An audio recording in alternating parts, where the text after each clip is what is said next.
یہ جو اب تیسری صورت آ رہی ہے اس چھوٹے گروپ کی، سب گروپ کی، سورۃ الحجر، اس کا سٹائل بالکل مختلف، مزاج منفرد، لیکن اس مجموعے کے اندر جو ہے اپنے اسلوب کے اعتبار سے یہ بالکل منفرد ہے۔ جیسے سورہ یونس، سورہ ہود جوڑے کی شکل میں، سورہ یوسف منفرد، اگرچہ اس کا ایک جوڑا ہے اور وہ ہے دوسری جگہ پر سورہ طٰہٰ، وہ ہم جب پڑھیں گے تو وہاں اور بات واضح ہو جائے گی۔ دوسرا سب گروپ، اس میں یہ دو صورتیں تقریباً ایک مزاج کی، ایک ان کے درمیان جو ہے نسبت زوجیت سورہ رعد اور سورہ ابراہیم میں۔ تیسری صورت سورہ ہجر ہے۔ اب اس میں جو فرق ہے نوٹ کیجئے، سورہ رعد کے 6 رکوع ہیں اور 43 آیات ہیں، گویا کہ 7 آیات فی رکوع کا حساب بنتا ہے۔ سورہ ابراہیم کے 7 رکوع ہیں، 52 آیات ہیں، 7.5 آیت پھر رکوع۔ سورہ ہجر کے 6 رکوع ہیں، 99 آیات ہیں، 16.5 آیات فی رکوع آپ کو ملیں گی۔ یہ اصل میں قرآن مجید میں مکی صورتوں میں آپ کو اسلوب کا یہ فرق نوٹ کر لینا چاہیے کہ جو ابتدائی صورتیں نازل ہوئی اس میں آیتیں چھوٹی چھوٹی، ردم بہت تیز، جیسے کہ پہاڑی نالے ہوتے ہیں، دریا ہوتے ہیں تو ان کا پاٹ بہت کم ہوتا ہے لیکن بہاؤ بہت تیز ہوتا ہے۔ دریائے کلہار جس نے بھی دیکھا ہے، دریائے سوات دیکھا ہے کالام میں یا کہیں اور، تو ان کی چوڑائی تو کچھ بھی نہیں ہوتی، بلکہ دریائے سندھ یہ پورا جو ہے، یہ شاہراہ ریشم جو ہے اس کے ساتھ دیکھیے تو نیچے معلوم ہوتا ہے چھوٹی سی کوئی لکیر پانی کی ہے، اس کے سوا کچھ بھی نہیں۔ لیکن جب وہی دریا آتے ہیں میدانوں میں تو اب آپ کو معلوم ہے دریا سندھ جب دریا خاں کے پاس سے گزرتا ہے تو وہ 14 میل چوڑا بھی ہوا کرتا تھا، بارشوں کے زمانے میں 14 میل چوڑائی، اسی طریقے سے نیچے باولپور کے ایریا میں۔ تو یہ فرق ہے اس ان آیات کا۔ جو ابتدائی مکی صورتیں ہیں، آیتیں چھوٹی چھوٹی، ان میں صوتی آہنگ بہت نمایاں، اس میں ایک موسیقی اور زنا کا پہلو بہت ہی واضح، اور اس میں جو ہے مضامین پھیل کر آتے ہیں، کھل کھل کر آتے ہیں، بڑی جو مضامین بہت گہرے ہوتے ہیں اور بہت پختہ ہوتے ہیں، اور قیمت آیات ہوں۔ بعد میں جو صورتیں آئی ہیں مکی دور میں ہی ان مزاج بدلنا شروع ہوا، درمیانی دور میں کچھ اور آخری میں آ کر اب آیتیں بڑی بڑی ہیں، لمبی لمبی ہیں، اور یہ چیز جا کر پھر مدنی دور میں پھر انتہا کو پہنچ جاتی ہے۔ ایک ایک آیت، آیت الکرسی، آیت البر وہ ہم پڑھ چکے، آیت الدین، ایک آیت کتنی بڑی۔ پھر وہاں ظاہر بات ہے کہ وہ ردم بھی اتنا نمایاں نہیں رہتا جتنا کہ آپ سورہ قاف میں دیکھتے ہیں، سورۃ النجم میں دیکھتے ہیں، سورہ رحمان میں دیکھتے ہیں، سورہ واقعہ میں دیکھتے ہیں، سورہ ملک میں دیکھتے ہیں۔ یہ جو صورتیں ہیں آخری جو 2 گروپس کی ہیں، انہی کی طرح کی ایک صورت یہ سورہ ہجر ہے۔ اصل میں زمانہ نزول کے اعتبار سے یہ ابتدائی 4 سالوں کی صورت ہے۔ اب یہ کہ مصحف میں یہاں کیوں رکھی گئی ہے، اب میں بہت ہی جرأت کر کے ایک بات کہہ رہا ہوں، اللہ عالم، میں یہ سمجھتا ہوں کہ یہ جو کہ ان صورتوں کا یہ سلسلہ بہت طویل ہو گیا اور اس میں ایک طرح کی مونوٹنی سی پیدا ہو رہی ہے، مضامین جو ہے تقریباً ایک ہی طرح کے دوہرا کر آ رہے ہیں، وہی ایک ان کا مطالبہ، معجزہ دکھاؤ، حصی کو نشانی دکھاؤ، اس کا جواب۔ تو رد و قدح جو ہے یہ تمام صورتیں جو ہم نے پڑھ لی ہیں، 5 صورتیں، ان کے اندر مزاج ایک ہی ہے۔ تو گویا کہ اس مونوٹنی کو اللہ تعالیٰ نے چاہا کہ ختم کر کے، اور ابتدائی دور کی ایک صورت جس کا مزاج مختلف ہے ان صورتوں سے، اس کو یہاں شامل کر دیا گیا۔ البتہ یہ ہے کہ سورہ شعراء جو ہے،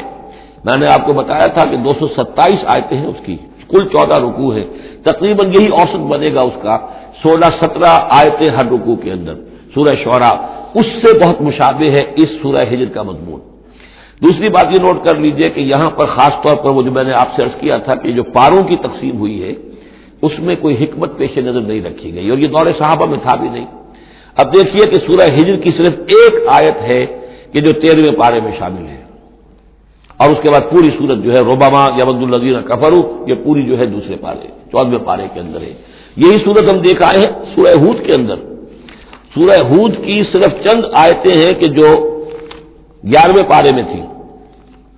اس کی 5 آیتیں جو ہیں یہ 11ویں پارے میں اور باقی پوری سورت 12ویں پارے میں۔ تو پاروں کی تقسیم جو ہے یہ اصل میں کو بعد کے زمانے میں کی گئی ہے، اور اس میں ان چیزوں کو مد نظر نہیں رکھا گیا، جبکہ منزلیں پوری صورتیں، 3 صورتیں، 5 صورتیں، 7 صورتیں، جیسے کہ میں آپ کو بتا چکا ہوں۔ مکی اور مدنی صورتوں کے گروپ ہے پوری صورتیں، یہ گروپ جو ہیں ان کے اندر بھی اور منزلوں کے اندر بھی۔ منزلوں کا تذکرہ چونکہ دور صحابہ میں بھی پایا جاتا ہے، لیکن یہ کہ یہاں پر ہم دیکھتے ہیں کہ پاروں کے معاملے میں یہ چیز موجود نہیں ہے۔ بسم اللہ الرحمن الرحیم، الف لام را، یہ اس سلسلے کی آخری صورت ہے۔ اب الف لام را، 5 صورتیں الف لام را سے اور 1 صورت الف لام میم را۔ تلک آیات الکتاب و قرآن مبین، یہ اللہ کی کتاب کی آیات ہیں اور قرآن مبین کی آیات ہیں۔ ربما یود الذین کفروا لو کانوا مسلمین،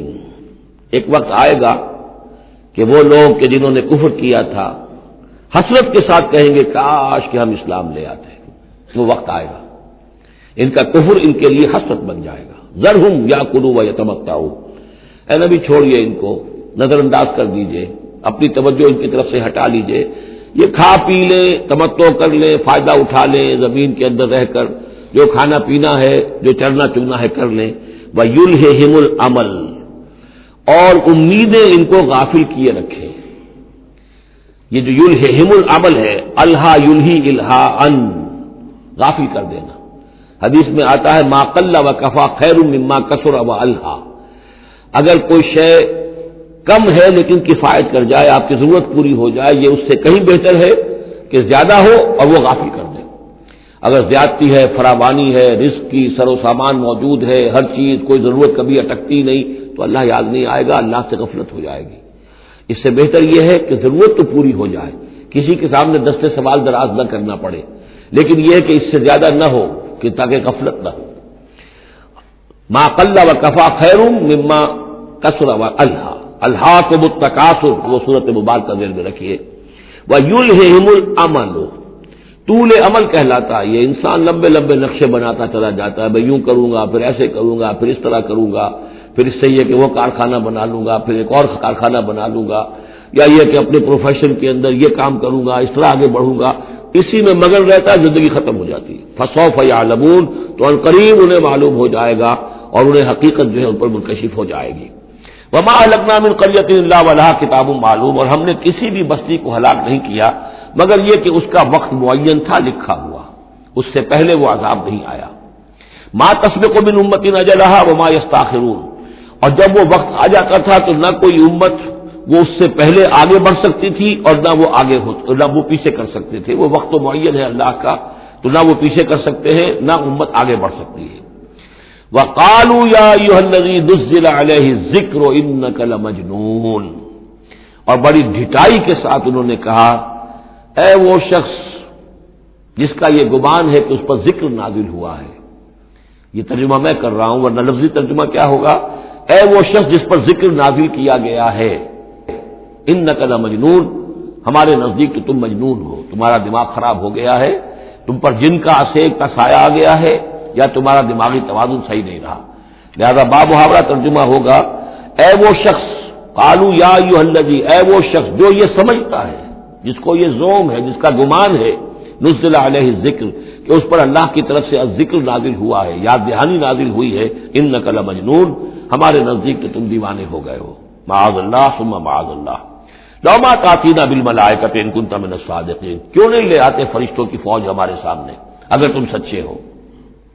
ما ننزل الملائکۃ الا بالحق، اور اللہ تعالیٰ کی طرف سے جواب آ رہا ہے ہم نہیں اتارا کرتے فرشتوں کو مگر حق کے ساتھ۔ فرشتے تو آتے تو عذاب لے کر آتے ہیں، فیصلہ لے کر آتے ہیں۔ فرشتے آئے تھے حضرت لوط کی قوم کے اوپر اور سدوم اور عمورہ کی بستیوں پر عذاب لانے کے لیے آ گئے تھے، تو یہ فرشتوں کو بلانا چاہتے ہیں، اپنی شامت بلانا چاہتے ہیں۔ ما ننزل الملائکۃ الا بالحق، وہ تو آتے ہیں تو آخری فیصلے کے لیے آتے ہیں۔ وما کانوا اذا منذرین، اور پھر انہیں کوئی اور مہلت نہیں دی جاتی۔ انا نحن نزلنا الذکر وانا لہ لحافظون، یقیناً ہم ہی نے یہ ذکر نازل کیا ہے اور ہم ہی اس کے محافظ ہیں، ہم اس کی حفاظت کریں گے۔ یہ آیت مبارکہ بہت اہم ہے، جیسا کہ اس سے پہلے بھی عرض ہو چکا ہے کہ قرآن کی محفوظیت کے معاملے میں کہ اللہ تعالیٰ نے اس کی حفاظت کا ذمہ خود لیا ہے۔ جہاں تک تو تعلق ہے انا نحن نزلنا الذکر کا، تو یہ چیز تو اپلیکیبل ہے تورات کو بھی اور انجیل کو بھی۔ تورات بھی اللہ نے نازل کی، ہم پڑھ چکے سورہ مائدہ میں انا انزلنا التوراۃ فیہا ھدی ونور، فیہا ھدی ونور۔ انجیل نازل کی ہم نے، اس میں ہدایت بھی تھی، نور بھی تھا۔ لیکن دوسرا ٹکڑا انا لہ لحافظون، ہم ہی ہیں اس کی حفاظت کرنے والے، یہ صرف ایکسکلوسیو ہے معاملہ قرآن کا، اس کے سوا کسی اور صحیفہ آسمانی اور کسی کتاب سماوی کو اللہ تعالیٰ نے ضمانت نہیں دی۔ اور اس کی وجہ یہی ہے کہ اصل ہدایت نامہ جو ابدی ہے، جو کامل ہے، وہ ابھی آنے والا ہے، لہذا یہ سابقہ ایڈیشنز جو ہے نامکمل ایڈیشنز ہیں، یہ تو یوں سمجھیے کہ انٹرم پیریڈ کے لیے کچھ انسٹرکشنز تھی جو دے دی گئی، ان کو مستقل طور پر محفوظ رکھنے کی کوئی ضرورت نہیں تھی۔ یہ ختم نبوت پر ایک بہت بڑی دلیل ہے کہ کسی بھی قادیانی سے اگر بات کی جائے تو اگر اس سے یہ کہا جائے کہ آیا تمہارے نزدیک قرآن میں ہدایت کامل ہوئی یا نہیں، وہ جواب دے گا ہدایت تو کامل ہو گئی۔ نمبر 2، کیا تمہارے نزدیک قرآن محفوظ ہے یا نہیں؟ اگر وہ محفوظ بھی ہے تو پھر کسی اور وحی کی ضرورت کیا ہے؟ اللہ تعالیٰ کوئی کام عبث تو نہیں کرتا، ضرورت کے بغیر نہیں کرتا، کسی مقصد کے بغیر نہیں کرتا۔ یا تو یہ کہیں کہ ابھی ہدایت کامل نہیں ہوئی تھی، وہی جاری رہنی چاہیے، اس کا جواز ہو جائے گا،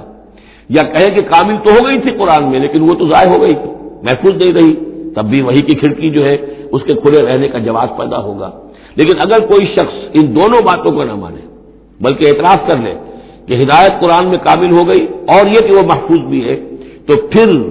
اجرائے وحی یہ تھا اصل میں جو فتنہ اٹھایا ہے غلام احمد قادیانی نے، کہ وحی تو ایک نعمت تھی، کیسے بند ہو سکتی ہے، وحی کا سلسلہ جاری رہے گا۔ لیکن اس کو لے کر اس نے جو ہے پھر آگے اپنی نبوت کا دعویٰ کیا، لیکن اجرائے وحی کے لیے ضرورت عقلی جو ہے وہ دو شکلوں کے سوا ثابت نہیں ہو سکتی، یا ہدایت کامل نہیں ہوئی ہوتی جیسے کہ ابھی تورات میں نہیں ہوئی تھی، انجیل میں نہیں ہوئی تھی، قرآن میں آ کر کامل ہو گئی، یا کامل ہو کر اور وہ گم ہو گئی ہو، اس میں کوئی ترمیم و تنسیخ ہو گئی ہو جو کہ پھر وحی کے ذریعے سے اس کی تصحیح ہو سکے، اور دونوں باتیں اگر کوئی نہیں مانتا تو کوئی عقلی دلیل جو ہے وحی کے جاری رہنے کے لیے موجود نہیں۔ وَلَقَدْ أَرْسَلْنَا مِن قَبْلِكَ فِي شِيَعِ الْأَوَّلِينَ، اور اے نبی ہم نے آپ سے پہلے بھی رسول بھیجے تھے اگلی جماعتوں میں، اگلی قوموں میں۔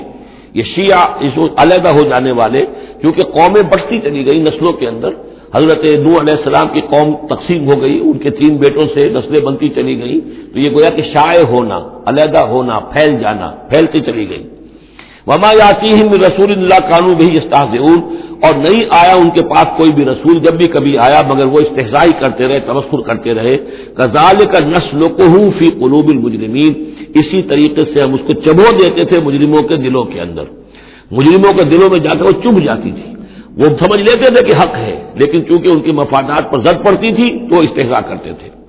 لا یؤمنون بہ، وہ ایمان نہیں لائیں گے اس پر، وقد خلت سنت الاولین، اور اے نبی یہ پہلوں کی بھی یہ سنت گزر چکی ہے، یہی طریقہ ہمیشہ رہا ہے، جیسے آج آپ آئے ہیں یا ذکر آپ پر نازل کیا گیا ہے، ایسے ہی ہم رسولوں کو بھیجتے رہے، کتابیں ان پر نازل ہوئیں، لیکن یہ کہ انہوں نے مان کر نہیں دیا۔ وَلَوْ فَتَحْنَا عَلَيْهِمْ بَابًا مِّنَ السَّمَاءِ فَظَلُّوا فِيهِ يَعْرُجُونَ، اور اگر ہم نے ان پر آسمان کا کوئی دروازہ کھول بھی دیا ہوتا اور وہ اس میں چڑھنے لگتے، تب بھی وہ یہ کہتے لَقَالُوا إِنَّمَا سُكِّرَتْ أَبْصَارُنَا، کہ ہماری تو نگاہوں پر کچھ جادو کر دیا گیا، شکر کر دیا گیا، نظر بندی کر دی گئی تھی، بل نحن قوم مسحورون، حقیقت میں تو ہم جادو کی زد میں آ گئے تھے۔ وَلَقَدْ جَعَلْنَا فِي السَّمَاءِ بُرُوجًا وَزَيَّنَّاهَا لِلنَّاظِرِينَ وَحَفِظْنَاهَا مِنْ كُلِّ شَيْطَانٍ رَجِيمٍ إِلَّا مَنِ اسْتَرَقَ السَّمْعَ فَأَتْبَعَهُ شِهَابٌ مُّبِينٌ صدق اللہ العظیم۔ رب اشرح لي صدري ويسر لي امري واحلل عقدة من لساني يفقهوا قولي۔ اللهم ربنا الهمنا رشدنا واعذنا من شرور انفسنا۔ اللهم ارنا الحق حقا وارزقنا اتباعه وارنا الباطل باطلا وارزقنا اجتنابه۔ اللهم ربنا آنس وحشتنا في قبورنا وارحمنا بالقرآن العظيم۔ اللهم اجعله لنا إماما ونورا وهدى ورحمة۔ اللهم ذكرنا منه ما نسينا وعلمنا منه ما جهلنا وارزقنا تلاوته آناء الليل وآناء النهار واجعله لنا حجة يا رب العالمين آمين۔ سورہ ہجر کے پہلے رکوع میں، جس کا ترجمہ ہم کر چکے ہیں، 2 مرتبہ قرآن حکیم کے لیے لفظ آیا ہے الذکر، اس کی طرف خصوصی توجہ کی ضرورت ہے۔ ایک تو یہ کہ خود اللہ تعالی نے فرمایا انا نحن نزلنا الذکر وانا له لحافظون، ہم نے ہی یہ ذکر، یہ قرآن نازل کیا ہے اور ہم ہی اس کے محافظ ہیں۔ اور ایک مرتبہ آیا ہے کہ جو آپ کے مخالفین تھے اور جو استہزاء کر رہے تھے، انہوں نے مذاق اڑاتے ہوئے کہا یا ایھا الذی نزل علیہ الذکر انک لمجنون، اے وہ شخص کہ جس کا گمان ہے کہ اس پر الذکر نازل ہوا ہے، ہم تو سمجھتے ہیں کہ تمہارا دماغی توازن ٹھیک نہیں رہا، یا یہ کہ تم پر کسی آسیب کا سایہ آ گیا ہے۔ یہ مجنون کی وضاحت بھی سمجھ لیجئے، مجنون جن سے بھی بنا ہے۔ جن کہتے ہیں عربی زبان میں مخفی شے کو، اس لیے جنین کہلاتا ہے وہ بچہ جو ابھی رحم مادر میں ہے، جو نظر نہیں آتا، چھپا ہوا ہے، معلوم تو ہے کہ بچہ ہے، پیٹ میں ہے، لیکن یہ کہ جنین ہے وہ ابھی وہ چھپا ہوا ہے۔ اسی سے لفظ جنت بنا ہے۔ جنت جو ہے زمین کا وہ ٹکڑا ہے جس پر خوب درخت ہوں، پودے ہوں، گھاس ہو، تو زمین چھپی ہوئی ہو، زمین ڈھکی ہوئی ہے، زمین جو ہے نمایاں نہیں ہے۔ جنت وہ ہے۔ جن علیہ اللیل کا آیا تھا کہ جب حضرت ابراہیم کا تذکرہ تھا، جب رات نے اس پر تاریکی کا پردہ طاری کر دیا تو گویا کہ ہر شے چھپ گئی۔ تو یہ جو جن کسی پر آ جانا، جس کو ہم کہتے ہیں اس پر کو آسیب کا سایہ ہو گیا، تو مجنون کے معنی یہ بھی تھے، اور مجنون اس کو بھی کہتے تھے کہ جس کا دماغی توازن ٹھیک نہ رہا ہو۔ اور یہ بات خاص طور پر نوٹ کرنے کی ہے کہ یہ بات اصل میں حضور کے بارے میں بالکل ابتدائی دور میں کہی گئی تھی، اور اس کے کہنے والوں میں وہ لوگ بھی تھے کہ جو معاندانہ انداز میں نہیں بلکہ ہمدردانہ انداز میں کہہ رہے تھے۔ یعنی بالکل شروع میں جب حضور نے دعویٰ کیا نبوت کا اور فرمایا کہ اس طرح میں تھا وہاں غار حرا میں، اور وہاں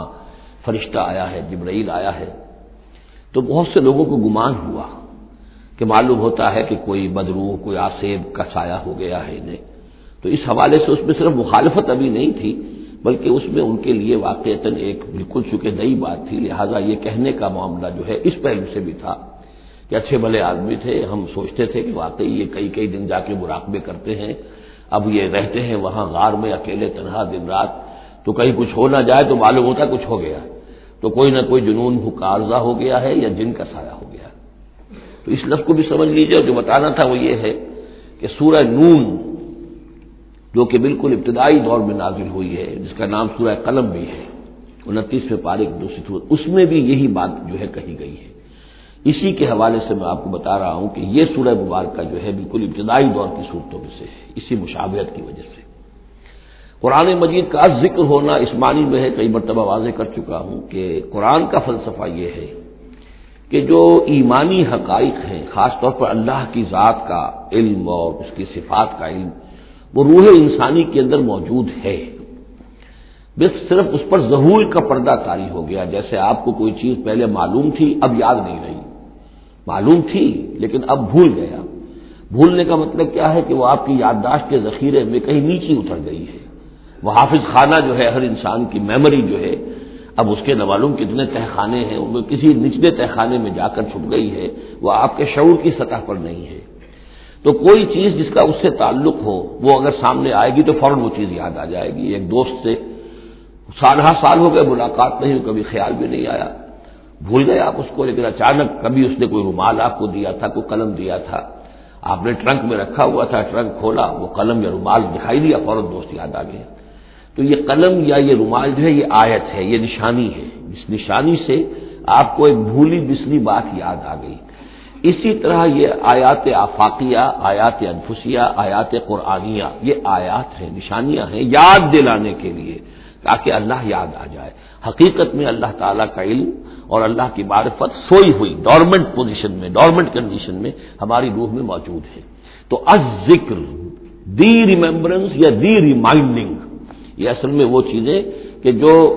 روح انسانی کے اندر موجود ہیں، لیکن جن پر ظہور کے اور نسیان کے پردے پڑ گئے ہیں، ان پردوں کو ہٹا کر تازہ کرنا۔ وَلَقَدْ جَعَلْنَا فِي السَّمَاءِ بُرُوجًا، اور ہم نے آسمان میں برج بنائے۔ یہ بھی ابھی ہم نہیں کہہ سکتے کہ ان کی اصل حقیقت کیا ہے، یہ بھی آیات متشابہات میں سے شمار ہوں گے۔ وَزَيَّنَّاهَا لِلنَّاظِرِينَ، اور ہم نے اسے مزین کر دیا ہے آسمان کو اور برجوں کو دیکھنے والوں کے لیے، جو بھی ستارے نظر آتے ہیں، کیا رنگا رنگ نقشہ آسمان پر نظر آتا ہے۔ وَحَفِظْنَاهَا مِنْ كُلِّ شَيْطَانٍ رَجِيمٍ، البتہ اب یہ وہ بات ہے جو ایمان بالغیب کے حوالے سے ہمیں ماننی ہوگی کہ ان ستاروں کا ایک کام یہ بھی ہے کہ اللہ تعالیٰ نے ان کو گویا کہ پہرے کی جگہیں بنایا ہے، ہم نے حفاظت کی ہے ان کی ہر شیطان رجیم سے۔ جو بھی شیطان مردود ہے اس کی طرف سے حفاظت کا یہ سارا سامان ہے کہ جو آسمانوں میں کیا گیا ہے۔ اب اس کے لیے آج میں چاہتا ہوں کہ وہ بات آپ سمجھ لیں اچھی طرح کہ جیسے آپ آگے آ بھی جائے گا کہ انسانوں کی تخلیق جو ہے وہ تو یوں سمجھیے اس کائنات کے تخلیق کے اعتبار سے بڑی ریسنٹ شے ہے، بڑی ماضی قریب کی بات ہے۔ انسانوں سے بہت پہلے جنات پیدا کیے گئے تھے، جنات سے بہت پہلے ملائکہ پیدا کیے گئے تھے، اور انسانوں کی ارواح بھی اسی دور میں پیدا کی گئی جبکہ یہ ملائکہ پیدا کیے گئے تھے۔ تو جتنی مخلوقات کو ہم جانتے ہیں، بہت سی مخلوقات اب بھی ایسی ہوگی کہ جس کا ہمیں کوئی شعور نہیں، ادراک نہیں، ہم جانتے ہی نہیں۔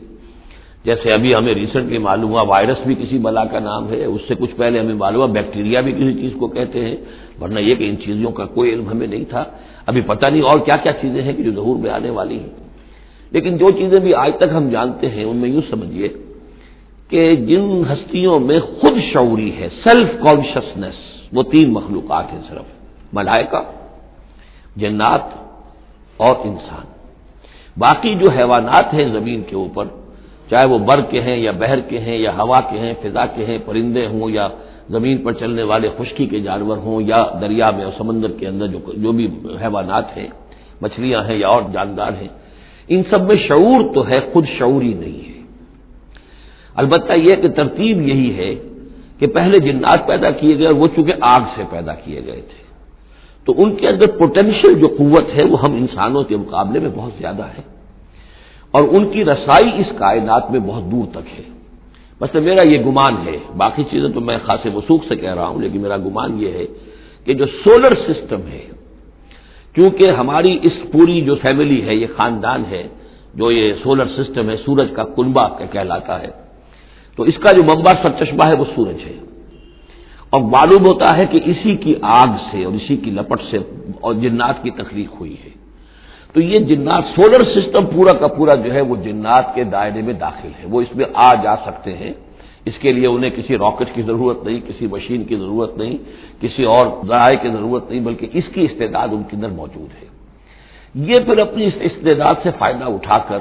اس سے آگے جب ملائکہ کے ذریعے سے کچھ احکام اترتے ہیں، آسمان سے اللہ تعالیٰ کی کوئی تدبیر ہے، ملائکہ کے حوالے کیے گئے ہیں، تو یہ پھر ان سے کچھ چیزیں اچکنے کی کوشش کرتے ہیں تاکہ وہ جا کر انسانوں میں سے جو وہ عامل لوگ ہیں، کاہن لوگ ہیں، ان کو جا کے ان کو کچھ بتا دیں کہ اب یہ ہونے والا ہے۔ اس لیے کہ ملائے اعلیٰ میں فیصلہ ہو گیا، اللہ تعالیٰ کے ہاں ایک چیز کی تدبیر جو ہے وہ طے ہو گئی، اب اللہ تعالیٰ نے فرشتوں کے حوالے کیا ایگزیکیوشن کے لیے۔ ایسے ہی ہے جیسے کہ پریزیڈنٹ ہاؤس سے تو ایک حکم جو ہے وہ جاری ہو گیا، اب اس کا اجرا ہوا ہے، اب کوئی ٹائپ کرے گا، ٹائپ کر کے اسے ڈسپیچ کرے گا، وہ پھر کسی جگہ پر پہنچے گا، پہنچتے پہنچتے وقت لگے گا۔ اگر وہ جو ٹائپسٹ ہے جس نے ٹائپ کیا ہے وہ ٹیلی فون کرتے کہ صاحب اب یہ حکم آنے والا ہے، وہ تو آ جائے گا، تو ظاہر بات ہے وہ حکم تو پہنچ گیا اس کو، اور اس کے حوالے سے وہ جس شخص کو اس نے یہ خبر دے دی ہے وہ اپنی دکان چمکا سکتا ہے کہ دیکھیے مجھے پہلے سے معلوم تھا کہ یہ حکم آنے والا ہے۔ تو اس کائناتی حکومت کے اندر یہ سلسلہ ہے جس کے لیے کہ پھر اللہ تعالیٰ نے اس سولر سسٹم سے آگے کی جو بھی یونیورس ہے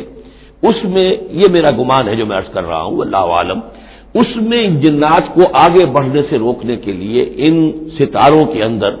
وہ میزائلز نصب کر رکھے ہیں کہ جب بھی کوئی جنات میں سے ادھر آگے ٹریس پاس کرنے کی کوشش کرتا ہے تو اس پر وہ میزائل پھینکا جاتا ہے جس کو ہم شہاب ثاقب کہتے ہیں۔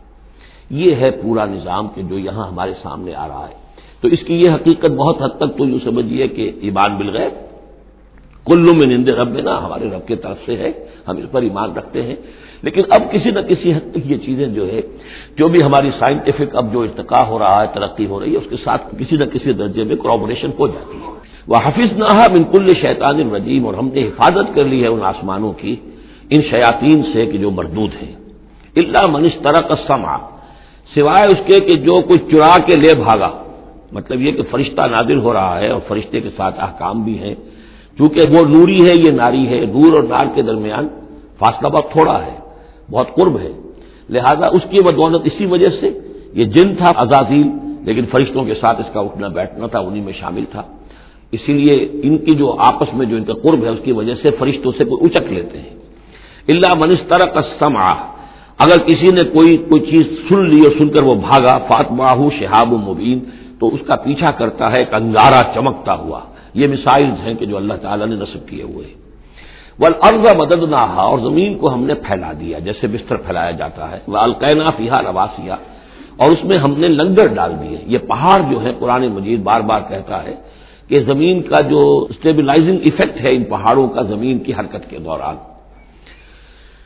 فَأَنبَتْنَا فِيهَا مِن كُلِّ شَيْءٍ مَوْزُونٍ، اور اس میں ہم نے اگا دی ہر شے جو کہ بہت ہی اندازے سے ہے، یعنی یہ کہ جو بھی کوئی ایک شے بھی اگر ایک حد سے آگے بڑھ جائے تو وہ باقی ساری چیزوں کو ختم کر دے گی۔ بعض ایسی مچھلیاں ہیں کہ اگر ان کی جو ریپروڈکٹیو صلاحیت ہے،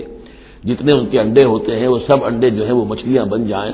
تو چند ہی سال کے اندر یہ زمین جو ہے اس سے کئی گنا حجم جو ہے وہ ایک مچھلی کی اولاد سے اور ایک مچھلی کی نسل سے وجود میں آ جائے گا۔ تو ایک کنٹرول کیا ہوا اللہ نے ہر شے کے اوپر، تمام چیزیں جو ہے وہ ایک اندازے کے مطابق، ایک وزن کے ساتھ، ایک اندازے کے ساتھ اس دنیا میں چل رہی ہے۔ بالکل شیء موزون، ہر چیز جو ہے وہ ایک اندازے اور وزن کے مطابق ہے۔ وجعلنا لکم فیہا معاش، اور ہم نے اس میں تمہارے لیے طرح طرح کے معاش کے سلسلے پیدا کر دیے۔ ومن لستم لہ برازقین، اور ہم تو ان کو بھی روزی کا سامان دیتے ہیں جن کو تم رزق نہیں دیتے۔ ایک تو یہ ہے کہ تمہارے پاس گھوڑا بندھا ہوا ہے، تمہیں فکر رہتی ہے چارہ اس کو دینا ہے، کچھ نہ کچھ دانہ ڈالنا ہے، لیکن کتنی مخلوقات ہماری ہے کہ تم نہیں ہو اس کو رزق دینے والے، ہم رزق پہنچا رہے ہیں۔ وَإِن مِّن شَيْءٍ إِلَّا عِندَنَا خَزَائِنُهُ، اور نہیں ہے کوئی شے مگر یہ کہ ہمارے پاس تو اس کے خزائن ہیں، لا متناہی، ہماری ریسورسز جو ہیں وہ یہ کہ لمیٹڈ نہیں ہے، لیکن وما ننزلہ الا بقدر معلوم، ہم نہیں نازل کرتے اس میں سے مگر ایک اندازے کے مطابق جو طے شدہ ہے۔ یعنی یہ کہ سٹور تو بہت بڑا ہے، لیکن یہ کہ سٹور سے جو ایشو ہوتا ہے اللہ تعالیٰ کے ہاں ہر چیز کا، تو اس کا ایشو ہونا جو ہے وہ اندازے کے مطابق ہے، ایک حساب کتاب کے ساتھ ہے، ورنہ جیسا کہ میں نے کہا کیوس ہو جائے۔ وارسلنا الرياح لواقح، اور ہم بھیج دیتے ہیں ہوائیں جو بوجھل ہوتی ہیں یا بوجھل کرنے والی ہوتی ہیں۔ لواقح کا مفہوم پہلے تو یہ سمجھا جاتا تھا کہ چونکہ وہ بادلوں کو لے کر آتی ہیں اس اعتبار سے، لیکن اب ادھر ایک اشارہ ہو رہا ہے جدید سائنس کے حوالے سے کہ پولن گرینز جو ہیں وہ بھی ہواؤں کے ذریعے سے آتے ہیں، اور وہ پھر آ کر پھولوں کو جب وہاں فرٹیلائزیشن ہوتی ہے تو اس سے پھر وہ فصل بنتی ہے۔ تو ہوائیں جو ہیں وہ گویا کہ بار آور کرتی ہیں، اور اس طریقے سے یہ نباتاتی نظام چل رہا ہے۔ فانزلنا من السماء ماء، پھر ہم نے اتار دیا آسمان سے پانی، فاسقیناکموہ، پھر ہم نے وہ پانی تمہیں پلایا، تمہارے پینے کے لیے بندوبست کیا۔ وما انتم لہ بخازنین، اور دیکھو تم اس کا سٹور نہیں کر سکتے، اس کا خزانہ نہیں بنا سکتے۔ کہاں کس طرح بناؤ گے خزانہ؟ واقعہ یہ ہے کہ یہ جو واٹر سائیکل ہے اس دنیا میں، یہ بھی اللہ تعالیٰ کے عظیم، یعنی سمجھئے کہ کرشموں میں سے اور اللہ کے معجزات میں سے بہت بڑا معجزہ ہے کہ یہ جو ہمارے پہاڑوں کے اوپر اتنے بڑے بڑے گلیشیئرز ہیں، یہ کیا ہے؟ یہ واٹر سٹوریج ہے، ٹینکس ہے۔ یہیں سے تو پانی ہے جو آ رہا ہے نیچے، وہ پگھل رہا ہے سب دھوپ سے، اور پھر وہ ندی نالوں سے ہو کے دریاؤں میں آیا، اور دریاؤں سے ہوتا ہوا زیر زمین سوتوں میں سے بھی گزر رہا ہے۔ وہ آپ نے کہیں پمپ سے نکال لیا، کہیں کنواں کھود لیا، پھر وہ پانی سارا کا سارا سمندروں کے اندر پہنچ گیا، ڈرین ہو گیا، پھر سمندر سے اب یہاں پر دھوپ کی تمازت سے بخارات بن رہے ہیں، اور وہ بخارات اوپر جا رہے ہیں، پھر وہ واپس جا رہا ہے، پھر وہ جو اوور ہیڈ ٹینکس ہیں وہ پھر جو ہے ریپلینش ہو رہے ہیں، وہ ساری جو کمی ہو گئی تھی پھر نئی برف پڑ گئی ہے، نیا سٹور۔ یہ جو نظام ہے اللہ کا، اور یہ واٹر سائیکل سے ہی زندگی قائم ہے۔ مبدأ حیات پانی ہے، مادہ تخلیق حیوانات کا، اس دنیا کے حیوانات ہیں ان کا مادہ تخلیق مٹی ہے، مادہ تخلیق جنات کا آگ ہے، مادہ تخلیق انسانی ارواح اور ملائکہ کا نور ہے، لیکن مبدأ حیات جو ہے، حیات انسانی جو ہے یہاں پر، یا حیات حیوانی جو زمین کی ہے، اس پلینٹ کے اوپر جو زندگی ہے، اس کا مبدأ پانی ہے، اس حیات کا۔ تو اب یہ پانی کا سائیکل ہے جو چل رہا ہے۔ وما انتم لہ بخازنین، تم اس پانی کا کتنا خزانہ کر سکتے ہو، کتنا سٹور کر سکتے ہو، کس طرح کا نظام چلا سکتے ہو، کتنے بڑے پیمانے پر یہ واٹر سائیکل جو ہے اللہ تعالیٰ نے اس دنیا کے اندر چلایا ہوا ہے۔ وَإِنَّا لَنَحْنُ نُحْيِي وَنُمِيتُ، اور یہ یقیناً ہم ہی ہیں جو باقی بھی رکھتے ہیں اور موت بھی وارد کرتے ہیں، زندہ بھی رکھتے ہیں اور موت بھی وارد کرتے ہیں۔ وَنَحْنُ الْوَارِثُونَ، اور پھر ہم ہی وارث ہوں گے، ہر شے ختم ہو جائے گی، کسی کی کوئی ملکیت نہیں رہے گی، ساری کی ساری چیزیں پھر ہماری ہی کائنات ہے، ہماری ہی ملکیت ہے۔ وَلَقَدْ عَلِمْنَا الْمُسْتَقْدِمِينَ مِنْكُمْ وَلَقَدْ عَلِمْنَا الْمُسْتَأْخِرِينَ، ہمارے علم میں سے ہے کون لوگ تم میں سے آگے بڑھیں گے۔ اب دیکھیے چونکہ ابتدائی زمانے کی صورت ہے یہ، اب کون لوگ ہوں گے جو آگے بڑھ کر قرآن کو سینے سے لگائیں گے، کون لوگ ہوں گے جو محمد کی دعوت پر لبیک کہیں گے، یعنی جو ہم پڑھ چکے ہیں سورہ توبہ میں، السابقون الاولون من المہاجرین والانصار والذین اتبعوہم باحسان، یہ کون لوگ ہوں گے ہمیں معلوم ہے، ہم تو پہلے سے جانتے ہیں کہ ابو بکر ایک لمحے کی دیر نہیں لگائے گا، ہمیں معلوم ہے کہ عثمان کو ایک کچھ زیادہ وقت نہیں لگے گا، ہمیں معلوم ہے کہ ابو بکر کی تبلیغ سے یہ طلحہ اور زبیر اور عبد الرحمن ابن عوف اور سعید ابن زید اور یہ سب لوگ جو ہے ایمان لے آئیں گے، اور ہمیں یہ بھی معلوم ہے کون پیچھے رہ جائے گا، وہ بھی ہمیں معلوم ہے۔ وَلَقَدْ عَلِمْنَا الْمُسْتَقْدِمِينَ مِنْكُمْ وَلَقَدْ عَلِمْنَا الْمُسْتَأْخِرِينَ وَإِنَّ رَبَّكَ هُوَ يَحْشُرُهُمْ، اور پھر آپ کا رب ان سب کو جمع کرے گا، انہ حکیم علیم، یقیناً وہ کمال حکمت والا اور علم رکھنے والا ہے۔ اب جو اگلا رکوع آ رہا ہے سورہ مبارکہ کا، یہ اس اعتبار سے بڑا اہم ہے کہ اس میں تخلیق انسانی کے ضمن میں ایک بڑی ثقیل اصطلاح استعمال ہوئی ہے، اور یہ ثقیل اصطلاح 3 مرتبہ آئی ہے۔ اب ظاہر بات ہے کہ قرآن مجید جو ہے اگر اس طرح کی کوئی شکل اختیار کرتا ہے تو کوئی نہ کوئی حکمت اور ضرورت اس کی پشت پر ہوتی ہے۔ وَلَقَدْ خَلَقْنَا الْإِنسَانَ مِنْ صَلْصَالٍ مِنْ حَمَإٍ مَسْنُونٍ، اور یقیناً ہم نے انسان کو بنایا ہے اس مٹی سے جو سنی ہوئی تھی گارے کی اور پھر سوکھ کر کھنکنے لگی۔ حَمَإٍ مسنون، سنا ہوا گارا جس میں سے بدبو بھی اٹھ رہی ہو۔ دیکھیے یہ جو انسان کے مادہ تخلیق کے ضمن میں قرآن میں الفاظ آئے ہیں اب ان کو گنتے جائیے۔ نمبر 1 تراب، مٹی سے بنایا انسان کو، مٹی میں پانی مل گیا گارا بن گیا تو اس کو کہتے ہیں تین، من تین، خلقتنی من نار وخلقتہ من تین، یہ سورہ اعراف میں ہم پڑھائے ہیں۔ ابلیس نے کہا تھا کہ مجھے تو نے بنایا آگ سے اور اس کو بنایا آدم کو گارے سے، اور مجھے حکم دے رہا ہے کہ میں اس کے سامنے جھکوں، میں تو اس کے سامنے نہیں جھک سکتا۔ تین کے بعد آیا تین لازب، گارا پڑا رہے تو وہ جب اس کے اندر چپچپاہٹ پیدا ہو جاتی ہے، اور یہ پرانے زمانے میں ہوتا تھا، اب تو میں سمجھتا ہوں کہ جدید نسل کو تو ان چیزوں کا علم ہی نہیں ہے۔ کچے گھر بنتے تھے تو انہیں لیپتے تھے، پوتتے تھے، گارا بناتے تھے، تغاری ہوتی تھی، پھر مٹی کے اندر تھوڑی سی توڑی ڈال دیتے تھے، کوئی آرگینک میٹر ڈالیں گے تو فرمنٹیشن ہوگی، فرمنٹیشن ہوگی تو لیس سا اٹھے گا، ورنہ یہ کہ گارا جو ہے اگر اس گارے سے اگر پلسٹر کریں گے تو وہ پھٹ جائے گا، لیکن جب وہ گارا ذرا سن جاتا ہے، اس میں لیس پیدا ہو جاتا ہے، تو پھر اب جب آپ اس کے ساتھ لیپتے تھے دیواروں کو، میں نے تو اپنے بچپن میں یہ سب دیکھا ہے، ایسے گھروں میں ہم رہے بھی ہیں کہ جن میں یہی فرش بھی اسی طریقے سے لیپے ہوئے ہوتے تھے اور دیواریں بھی ہوتی تھی، تو یہ کہ پھر اس کے اندر وہ ایک لیس سا پیدا ہو جاتا ہے فرمنٹیشن سے، وہ تین لازم ہے۔ اس سے اگلی سٹیج یہ ہے کہ اب وہ سڑنے لگے، یہ یعنی فرمنٹیشن اتنی پہنچ گئی کہ اس میں ہے حمیم مسنون، سنا ہوا گارا، پھر اگر کسی وجہ سے وہ خشک ہو جائے تو اب وہ کھنکنے لگتا ہے، جیسے کہ کبھی آپ نے دیکھا ہوگا ساحل کے قریب یا کسی دلدلی علاقے میں پپڑی اوپر آ جاتی ہے، جس زمین کے اوپر جو ہے پپڑی سی ہوتی ہے اس پر آپ چلتے ہیں تو وہ کر کر ٹوٹتی ہے، کھنکنے والی مٹی بن جاتی ہے، وہ سنا ہوا گارا خشک ہو کر کھنکنے لگتا ہے۔ یہ سٹیجز ہیں ان مادہ تخلیق کی کہ جو آدم یا انسان کی تخلیق کے ضمن میں قرآن میں آئے۔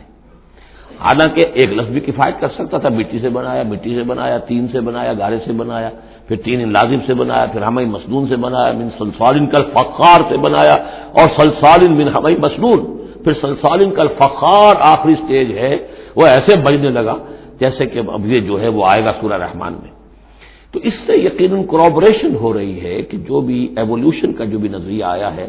اب اس میں اس کو بھول جائیے کہ اللہ تعالیٰ نے اسپیشل کریشن انسان کی اور باقی حیوانات ہو سکتا ہے اس ایوولوشن کے ذریعے سے پیدا کیے ہوں۔ اس وقت بحث جو ہے کریشن آف مین کے بارے میں نہیں کر رہا ہوں،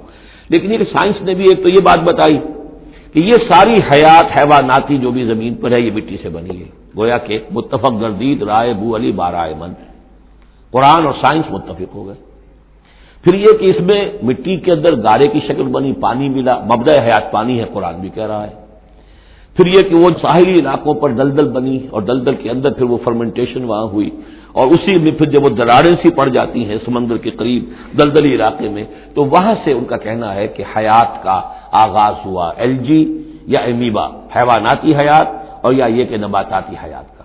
تو یہ چیزیں جو ہیں یہ سٹیجز تقریباً اسی کے ساتھ یہ تمام جو الفاظ جو ہے قرآن کے جو استعمال کر رہا ہے ان کے ساتھ کسی حد تک اس کا ایک ربط اور تعلق قائم ہوتا ہے۔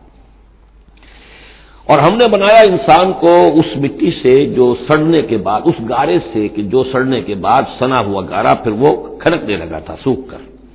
وَالْجَانَّ خَلَقْنَاهُ مِنْ قَبْلُ، اور جنات کو ہم نے پیدا کیا تھا پہلے، من نار السموم، لو کی آگ سے۔ اب یہ سموم سے مراد کیا ہے؟ بعد سموم آپ نے سنا ہوگا، وہ تیز لو جو آیا کرتی تھی، صحراؤں میں آتی ہے، آگ جھلس دینے والی گرم ہوا۔ تو اصل میں ایک ہوتا ہے، جیسے کہ یہ بھی ہم نے فزکس میں پڑھا تھا، جن لوگوں نے تھوڑی بہت فزکس پڑھی ہوگی FSC میں، کہ یہ جو شعلہ ہوتا ہے، فلیم کا ایک حصہ وہ ہوتا ہے جو نظر آتا ہے، لیومینس، وہ نظر آتا ہے، اس کے اندر حرارت کم ہوتی ہے، اور ایک انویزیبل جو ہوتا ہے اس کے گرد حالہ جو نظر نہیں آتا، اس میں ہوتی ہے تیزی شدید جو ہوتی ہے، سب سے زیادہ ٹیمپریچر جو ہوتا ہے وہ اس میں ہوتا ہے کہ جو اس کا حصہ نظر نہیں آتا۔ اس حصے سے، آگ کی اس لو کی لپٹ سے، یا لو کی لپٹ سے جو بھی اسے کہیں، اس سے ہم نے جنات کو پیدا کیا۔ لیکن یہ سمجھ لیجئے کہ اس سے جنات پیدا کیے گئے، لیکن وہ آگ نہیں ہے۔ ہم مٹی سے پیدا کیے گئے لیکن مٹی نہیں ہے۔ اب ایک یہ کہ قلب ماہیت ہو چکی ہے، ہمارا جو یہ پروٹوپلازم ہے، جو ہمارے ٹیشوز ہیں، باڈی ٹیشوز، وہ مٹی تو نہیں ہے، اگرچہ سورس مٹی ہے، بنے مٹی سے، لیکن اب مٹی نہیں ہے۔ دوبارہ اگرچہ پھر یہ گل سڑ کر مٹی ہو جائیں گے، اس وقت مٹی نہیں ہے۔ اسی طریقے سے جنات آگ سے بنائے گئے لیکن آگ نہیں ہے، ہاں ان کا مادہ تخلیق آگ ہے۔ اور دوسرا یہ معلوم ہو گیا کہ وہ انسانوں کی تخلیق سے بہت پہلے پیدا کیے گئے۔ وَإِذْ قَالَ رَبُّكَ لِلْمَلَائِكَةِ إِنِّي خَالِقٌ بَشَرًا مِّن صَلْصَالٍ مِّنْ حَمَإٍ مَّسْنُونٍ، اور یاد کرو جب کہ کہا تھا آپ کے رب نے فرشتوں سے کہ میں بنانے والا ہوں ایک بشر اس کھنکھناتے ہوئے سنے ہوئے گارے سے، پھر وہی الفاظ من صلصال من حمأ مسنون، ثقیل لفظ ہے، ثقیل اصطلاح ہے۔ اور یہاں خاص طور پر نوٹ کیجئے کہ لفظ آدم نہیں آیا، بشر بنانے لگا ہوں۔ کہیں بھی قرآن مجید میں جہاں یہ تخلیق کے ابتدائی مراحل بیان ہوتے، لفظ آدم کہیں نہیں ملے گا آپ کو، سوائے وہ ایک آیت میں نوٹ کرا چکا ہوں سورہ آل عمران کی۔ عیسیٰ کی مثال بھی اللہ کے نزدیک آدم کی سی ہے، خلقہ من تراب ثم قال له کن فیکون، وہ ایک مثال موجود ہے، لیکن باقی کہیں آپ کو بشر، انسان، جب میں بنانے والا ہوں ایک انسان اس مٹی سے سنے ہوئے گارے کی جو سوکھ کر کھنکھنانے لگی ہے، فَإِذَا سَوَّيْتُهُ، جب میں اس کا تسویہ کر لوں۔ تخلیق کے بعد تسویہ ہوتا ہے، جیسے کسی شے کا ایک ہیولہ بن گیا، پھر اس کی نوک پلک سنواری جاتی ہے۔ مین سٹرکچر جو ہے کسی بلڈنگ کا کھڑا ہو گیا، اب اس کا آرکیٹیکچرل ٹچز ہیں، اس کے اوپر ڈیکوریشن ہے، اس پہ پینٹنگ ہے، یہ تسویہ ہے۔ فَإِذَا سَوَّيْتُهُ، پھر جب میں اسے پوری طرح نک سکھ سے درست کر دوں، صحیح بنا دوں، پورا کر لوں، وَنَفَخْتُ فِيهِ مِن رُّوحِي، اور پھونک دوں میں اس میں اپنی روح میں سے، کہ روحی ضمیر متکلم کا صیغہ ہے، سیدھا سیدھا۔ فَقَعُوا لَهُ سَاجِدِينَ، تو گر پڑنا اس کے سامنے سجدے میں۔ فَسَجَدَ الْمَلَائِكَةُ كُلُّهُمْ أَجْمَعُونَ، اب یہ تیسری مرتبہ پڑھ رہے ہیں ہم قرآن حکیم میں یہ قصہ آدم و ابلیس۔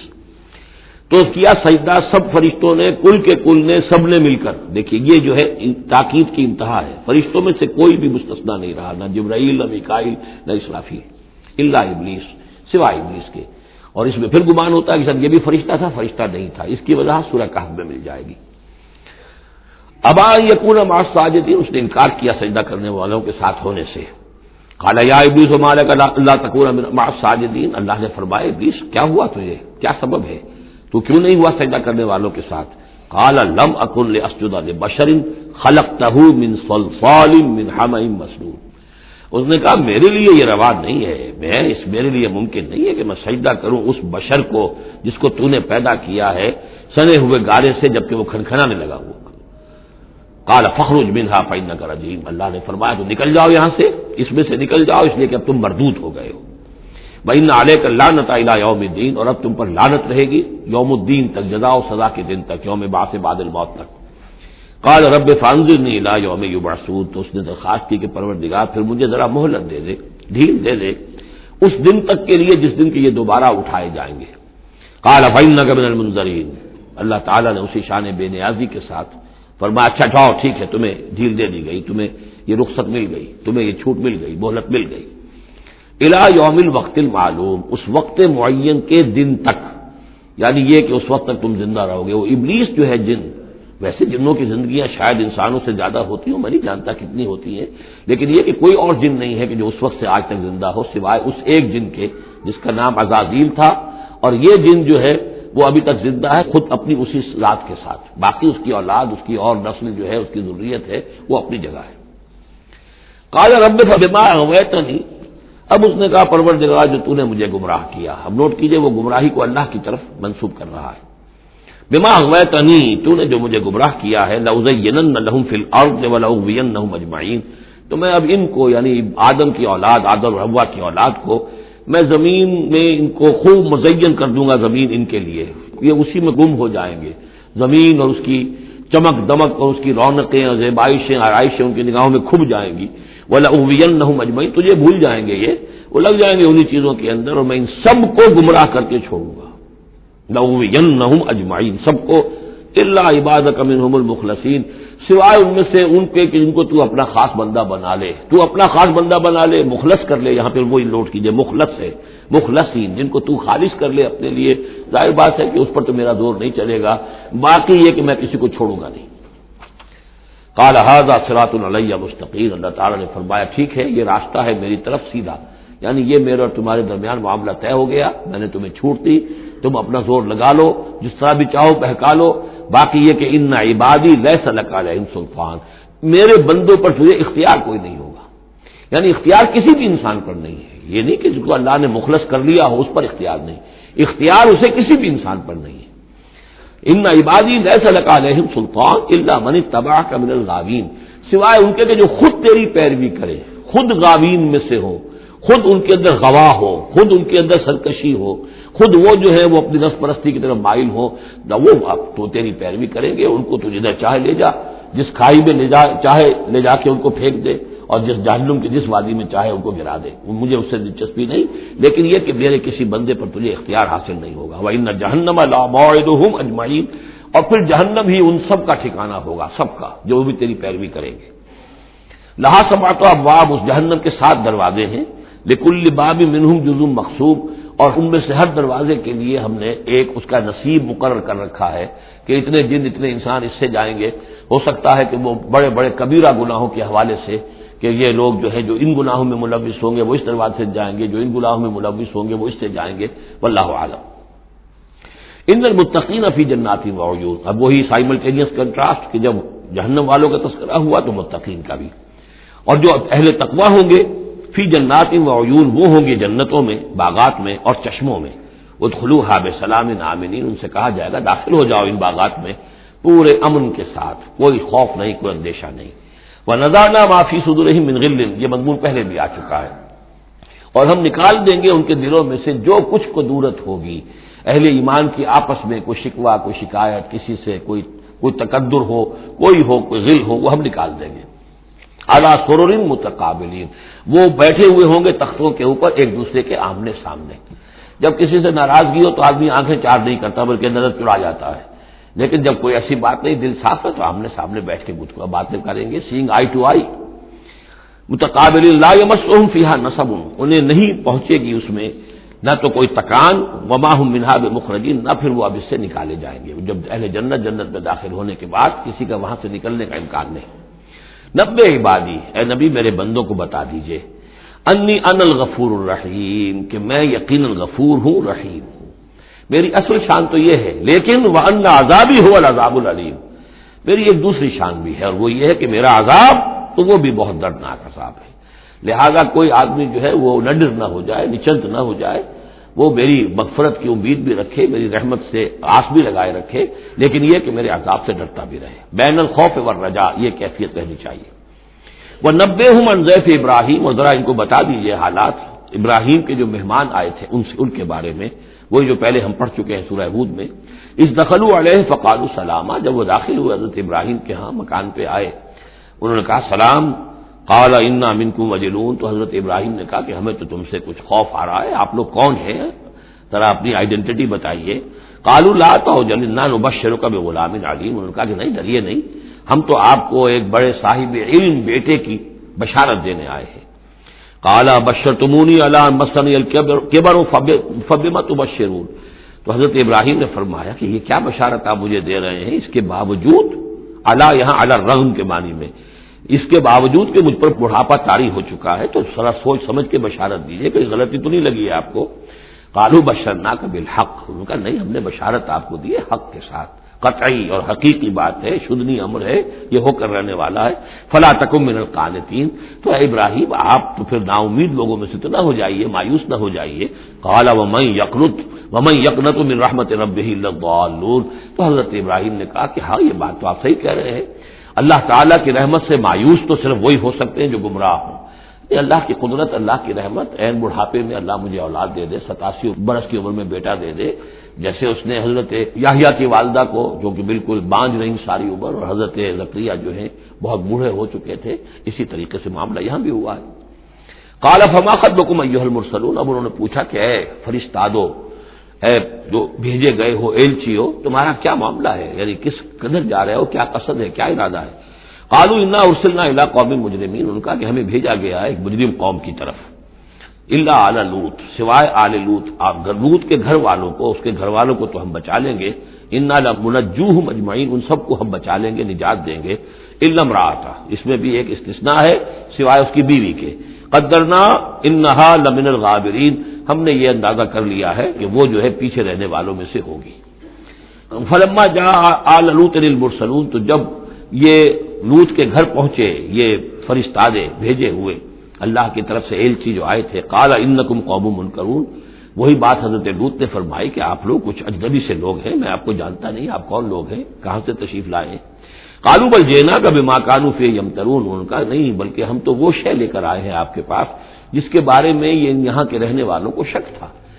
آپ جب کہتے تھے کہ اگر تم باز نہیں آؤ گے، ان خبیث فعل کو نہیں ترک کرو گے، شرک سے باز نہیں آؤ گے، تو تم پر اللہ کا عذاب آئے گا، یہ اس میں شک کرتے تھے، مذاق اڑاتے تھے. اب وہ شے ہم لے کر آئے ہیں.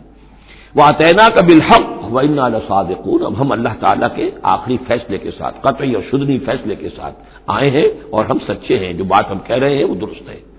فَأَسْرِ بِأَهْلِكَ بِقِطْعٍ مِّنَ اللَّيْلِ، تو آپ اپنے گھر والوں کو لے کر نکل جائیے رات کے ایک حصے میں، کہ ابھی رات باقی ہو، صبح ہونے سے پہلے پہلے نکل جائیے. وَاتَّبِعْ أَدْبَارَهُمْ، اور آپ بھی ان کے پیچھے پیچھے جائیے. وَلَا يَلْتَفِتْ مِنكُمْ أَحَدٌ، اور کوئی آپ میں سے پیچھے مڑ کر اب دیکھے نہیں، یعنی کوئی دوستی، کوئی یاد آ رہی ہو، کوئی تعلقات اب ستا رہے ہوں دل کو. وَامْضُوا حَيْثَ تُؤْمَرُونَ، اور اب چلے جائیے وہاں جہاں آپ کو حکم ہوا ہے. وَقَضَيْنَا إِلَيْهِ، اور یہ بات ہم نے اس کو بتا دی، یہ فیصلہ ہم نے کنوے کر دیا اسے. ذَلِكَ الْأَمْرُ، یہ فیصلہ. أَنَّ دَابِرَ هَؤُلَاءِ مَقْطُوعٌ مُصْبِحِينَ، کہ ان لوگوں کی جڑ صبح ہوتے ہی کاٹ دی جائے گی. یعنی یہ کہ اس پوری قوم کو تہس نہس کر دیا جائے گا، دونوں شہر جو ہیں نسیہ منسیہ کر دیے جائیں گے، یہاں کوئی ایک متنفس بھی نہیں بچے گا. وَجَاءَ أَهْلُ الْمَدِينَةِ يَسْتَبْشِرُونَ، اور اب آئے لوگ، وہ دوڑے ہوئے بدماش لوگ جو ہیں وہ خوشیاں مناتے ہوئے آئے کہ بڑے خوبصورت لڑکے جو ہیں آج مہمان ہو کر آئے ہیں لوط کے ہاں، تو ہمارے لیے بڑا اچھا موقع ہے.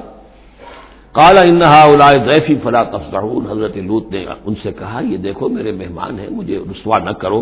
واتقوا الله ولا تخزون، اللہ کا تقوی اختیار کرو اور میری بے آبروئی مت کرو. قالوا اولم ننهك عن العالمين، انہوں نے کہا کہ دیکھو لوط، ہم نے تمہیں تمام جہانوں والوں سے روکا ہوا نہیں ہے کہ تم ٹھیکہ مت لو کسی کا، ہم جس کے ساتھ جو چاہیں کریں، تم کون ہوتے بیچ میں آنے والے، تم کو ٹھیکیدار بن گئے ہو پوری دنیا کے. اولم ننهك، کہ ہم نے منع نہیں کیا تمہیں کہ تمام جہان والوں کی حمایت میں نہ کھڑے ہو جایا کرو. قال هؤلاء بناتی ان کنتم فاعلین، ان کا ہی میری بیٹیاں حاضر ہیں اگر تمہیں کچھ کرنا ہی ہے. تو یہ کہ ظاہر اللہ تعالیٰ نے تمہارے لیے جو جوڑے بنائے ہیں تو وہ تو عورتیں ہیں، تو وہ ہے، میں عرض کر چکا ہوں، اس سے مراد یہ بھی لی گئی ہے کہ میری قوم کی جو یہ بیٹیاں ہیں تمہارے گھروں میں پڑی ہیں جن کو تم نے چھوڑا ہوا ہے، اصل میں تو تمہارے لیے اللہ تعالیٰ نے وہ فطری راستہ بنایا تھا. یا یہ کہ انہوں نے اتمام حجت کے لیے، جس کو کہتے ہیں پنجابی میں برے کو گھر پہنچانا، یہ آخری بات بھی کہی ہو کہ میں ایسا ہی اگر کوئی معاملہ ہے تو کوئی دو بڑے سردار جو ہیں انہیں کہا ہو کہ میں اپنی بیٹیوں کا نکاح تم سے کیے دیتا ہوں، تمہیں اگر کوئی اس طرح کی کوئی حاجت ہے. لعمرک انہم لفی سکرتہم یعمہون، تو انہوں نے کہا، یہ اللہ تعالیٰ کی طرف سے ہے، قسم ہے تیری جان کی، وہ لوگ تو اپنے اس نشے کی حالت میں بدمست تھے اور بالکل اندھے ہو گئے تھے. عین میم ہے والا ہے، یہ دل کے اندھے ہو چکے تھے. فاخذتہم الصیحۃ مشرقین، تو پھر انہیں آ پکڑا ایک چنگھاڑ نے اجالا ہونے کے وقت. مشرق،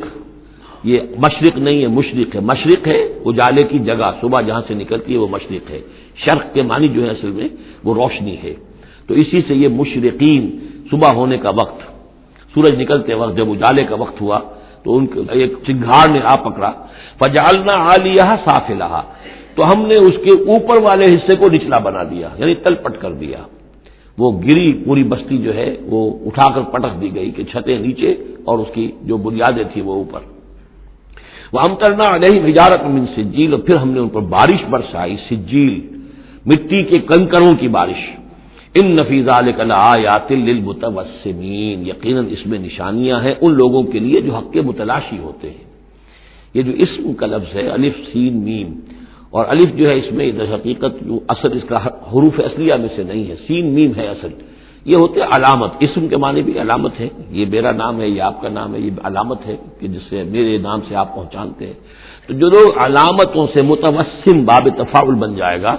جو علامتوں سے حقیقت کو پہچاننا چاہے، جو آیات آفاقیہ، آیات تاریخیہ، آیات انفسیہ، آیات قرآنیہ سے حقیقت کو جاننا چاہے، ان فی ذلک لآیات للمتوسمین وانھا لبسبیل مقیم، اور وہ جو بستیاں تھیں وہ سیدھی راہ پر واقع ہوئی تھی، یعنی یہ سیدھا راستہ تھا جو یمن سے جاتا تھا فلسطین تک، میڈیٹرینین کے ساحل تک، اور یہ سیدھا راستہ تھا کیروان روٹ، مشرق و مغرب کے درمیان یہی لنک تھا۔ سویز کینال تھی نہیں،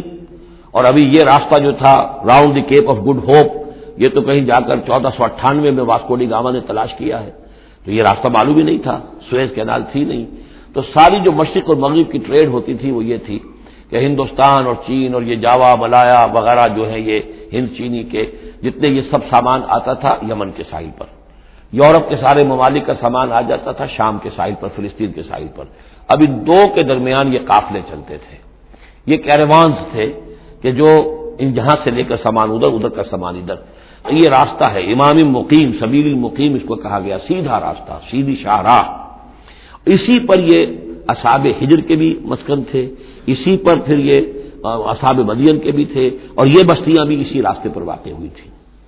ان فی ذلک لآیۃ للمؤمنین، یقیناً اس میں نشانی ہے اہل ایمان کے لیے، وان کان اصحاب الایکۃ لظالمین، اسی طریقے سے جو بن والے تھے مدین والے وہ بھی بہت ظالم تھے، یہ ایکا کا لفظ بھی ان کے لیے آیا ہے، یہ مدین والے، فانتقمنا منہ، یہاں پہ صرف تذکرہ ہو رہا ہے، یہاں تذکرہ آپ نے دیکھا کہ صرف حضرت لوط علیہ السلام کا ہوا ہے انباء الرسل کے انداز میں، باقی حضرت ابراہیم کا تذکرہ ہو گیا ہے وہ وہی ہے قصص النبیین کے انداز میں، باقی یہاں پر جو تذکرے ہو رہے ہیں یہ بھی صرف ذکر ہے، یہ انباء الرسل کا ذکر ہے کہ جیسے حضرت شعیب، لیکن شعیب کا نام نہیں یہاں آیا بلکہ یہ کہ صرف یہ کہ مدین والے، فانتقمنا منہم، ان سے بھی ہم نے انتقام لیا، وانہما لبامام مبین، اور یقیناً وہ بھی، یہ دونوں جو بستیاں ہیں کھلے راستے پر واقع ہوئی ہیں، وہی راستہ جو میں نے ابھی آپ کو بتایا ہے۔ وَلَقَدْ كَذَّبَ أَصْحَابُ الْحِجْرِ الْمُرْسَلِينَ، اصحاب الحجر یہ قوم سمود کا دوسرا نام ہے، وہ علاقہ جو ہے جہاں یہ قوم سمود آباد تھی اس کو علاقے کو حجر بھی کہتے ہیں، جیسے کہ وہ علاقہ جہاں قوم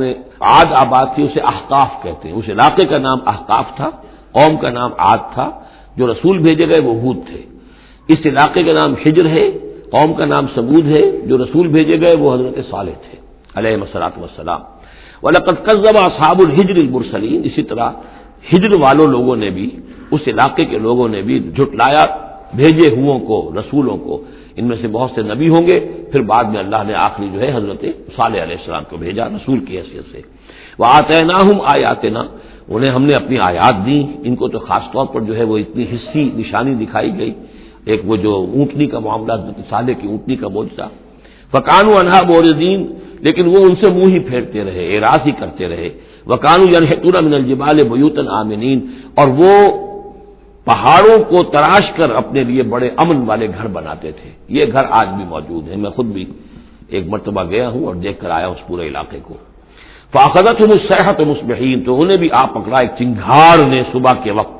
فما اغنى عنهم ما كانوا يكسبون، تو کچھ نہ کام آ سکا ان کے وہ ساری کمائی جو انہوں نے کی تھی، جو کچھ انہوں نے مال اسباب جمع کیا تھا، عذاب الہی سے بچانے میں کچھ بھی مفید ثابت نہ ہوا۔ تو اس سورہ مبارکہ میں گویا کہ حضرت شعیب کا نام لیے بغیر ان کا ذکر آ گیا، حضرت صالح کا نام لیے بغیر ان کا ذکر آ گیا، حضرت لوط کا ذکر جو ہے وہ نام کے ساتھ آیا، تو تین تو ہیں وہ انباء الرسل میں سے، اور ایک حضرت ابراہیم علیہ السلام کا ذکر وہ اسی انداز میں جس انداز میں کہ سورہ ہود میں اس سے پہلے آ چکا ہے۔ اب جو آخری 15 آیات ہیں اس سورہ مبارکہ کی وہ بڑی اہم ہیں دعوت دین کے اعتبار سے، اور جس حالت میں کہ اس وقت محمد رسول اللہ صلی اللہ علیہ وسلم تھے، اور اس سے بھی آپ کو معلوم ہو جائے گا کہ یہ خاص اس دور میں نازل ہوئی ہے جبکہ حضور کی دعوت جو ہے ابھی ابتدائی مراحل میں تھی، اور ابھی آپ کو پہلے تو آپ کی دعوت کا دور تھا کہ آپ پرسن ٹو پرسن دعوت دے رہے تھے، علل اعلان اس معنی میں نہیں، ڈنکے کی چوٹ نہیں، بلکہ جن سے تعلق تھا، جن سے دوستی تھی، جن سے پرانی واقفیت تھی، جسے آپ کہیں گے کہ پرسن ٹو پرسن جو ہے دعوت چل رہی تھی، اگرچہ کوئی دور بھی حضور کی دعوت میں انڈر گراؤنڈ دور کا نہیں آیا ہے، خفیہ دعوت ایک دن کے لیے بھی نہیں۔ بعض لوگ اس دور میں بعض تحریکیں ایسی ہیں کہ جو اس کو خفیہ سے تعبیر کرتی ہیں، انڈر گراؤنڈ موومنٹ تھی ہے، تو یہ غلط ہے۔ انڈر گراؤنڈ دعوت کا حضور کی دعوت میں سیرت میں ایک دن بھی نہیں ہے۔ البتہ یہ ضرور ہے کہ جیسے ایک نیچرل ایک تدریج ہوتی ہے، اس کے اندر ایک ترقی ہوتی ہے کسی معاملے کے اندر، پہلے آپ نے ذاتی جن سے تعلقات تھے، حضرت ابوبکر بہت پرانے دوست تھے، ان سے سب سے پہلے ان سے بات کی ہے، گھر میں حضرت خدیجہ جو آپ کی اہلیہ تھی ان سے بات کی، حضرت علی ہیں جو چچا زاد بھائی ہیں بلکہ زیر تربیت ہیں، زیر کفالت ہیں، ان سے بات کی ہے، اپنا جو غلام تھا جسے آزاد کر کے منہ بولا بیٹا بنایا ہوا ہے اس سے بات کی، اس طریقے سے پرسن ٹو پرسن۔ لیکن پھر یہ کہ تقریباً 3 سال کے بعد پھر آپ کو حکم ہوا کہ اب آپ ڈنکے کی چوٹ علی الاعلان دعوت شروع، وہ آیت اس صورت میں آ رہی ہے۔ وما خلقنا السماوات والارض وما بینہما الا بالحق، اور ہم نے نہیں بنایا، تخلیق فرمایا آسمانوں کو اور زمین کو اور جو کچھ ان کے مابین ہے مگر حق کے ساتھ۔ پرپز فل کریشن ہے یہ پرپز لیس نہیں ہے، ایٹ رینڈم نہیں ہے، یہ کوئی کھلندرے کا کھیل نہیں ہے جیسے کہ ہندو مائتھولوجی میں ہے، رام کی لیلا ہے، جیسے کوئی بچہ ہے کھیلتا ہے۔ اب بچے کے کھیلنے میں کوئی حکمت تھوڑا ہی ہوتی ہے، اس نے ایک کھلونا اٹھایا اور پٹخ دیا، پھر کوئی دوسرا اٹھایا پھر پٹخ دیا، پھر پہلا اٹھا لیا، اب اس میں کوئی حکمت تو نہیں ہے۔ اسی طریقے سے رام جی جو ہے کھیل رہے ہیں، جس کو چاہتے ہیں تخت سے اٹھا کر زمین پہ پٹخ دیتے ہیں، جس کو چاہتے ہیں وہ جو تیلی کو اٹھا کے راجا بنا دیتے ہیں، تو یہ کھیل ہے رام کا، رام کی لیلا ہے یہ، تو یہ تصور اسلام میں نہیں ہے۔ یہ کائنات کی تخلیق بالحق ہے۔ ربنا ما خلقت ھذا باطلا سبحانک فقنا عذاب النار، تیری ذات اس سے بہت اعلیٰ اور عرفہ ہے، پاک ہے کہ تیرے بارے میں یہ گمان کیا جائے کہ تو نے یہ کائنات ایسے ہی بنا دی کھیلنے کے لیے، اور یہ کوئی آپ تیرا مشغلہ ہے نہیں۔ وما خلقنا السماوات والارض وما بینہما الا بالحق وان الساعۃ لآتیۃ، اس حق کا فیصلہ یہ ہے، اس حق کا منطقی نتیجہ یہ ہے کہ قیامت آ کر رہے، اس لیے کہ باقی تمام چیزیں تو انسانوں کے لیے پیدا کی گئی ہیں، ان کی ساری توجہ یہی ہو جائے گی انسان کاہے کے لیے پیدا کیا گیا، اور خاص طور پر انسان میں جو اخلاقی حص رکھی گئی ہے، by very nature, by his very nature he knows this is good this is evil, یہ جو اس کے اندر ایک شعور ہے، ایک تمیز ہے، یہ ایول ہے یہ گڈ ہے، یہ اچھا ہے یہ برا ہے۔ اب اس کا نتیجہ کیا نکل رہا ہے؟ یہاں تو الٹے نتیجے نکلتے ہیں، بہت سے اچھے لوگ جو ہیں انہیں فاقے آ رہے ہوتے ہیں، اور بہت بدماش جو ہیں وہ یہاں پہ عیش کر رہے ہوتے ہیں۔ تو یقیناً کوئی اور زندگی ہونی چاہیے، اور یقیناً کوئی دن ہونا چاہیے کہ جس میں بھرپور حساب کتاب ہو جائے، نیکوکاروں کا حساب کتاب ہو جائے، اور پھر ان کی زندگی ایسی ہو کہ بھرپور صلہ انہیں ان کا مل سکے، اور بدکاروں کی بدکاریوں کا حساب کتاب ہو جائے، اور پھر ایسی زندگی ہو، ایسا نظام ہو کہ انہیں پوری سزا مل سکے۔ تو یہ گویا کہ حق کا تقاضا ہے۔ وما خلقنا السماوات والارض وما بینہما الا بالحق وان الساعۃ لآتیۃ،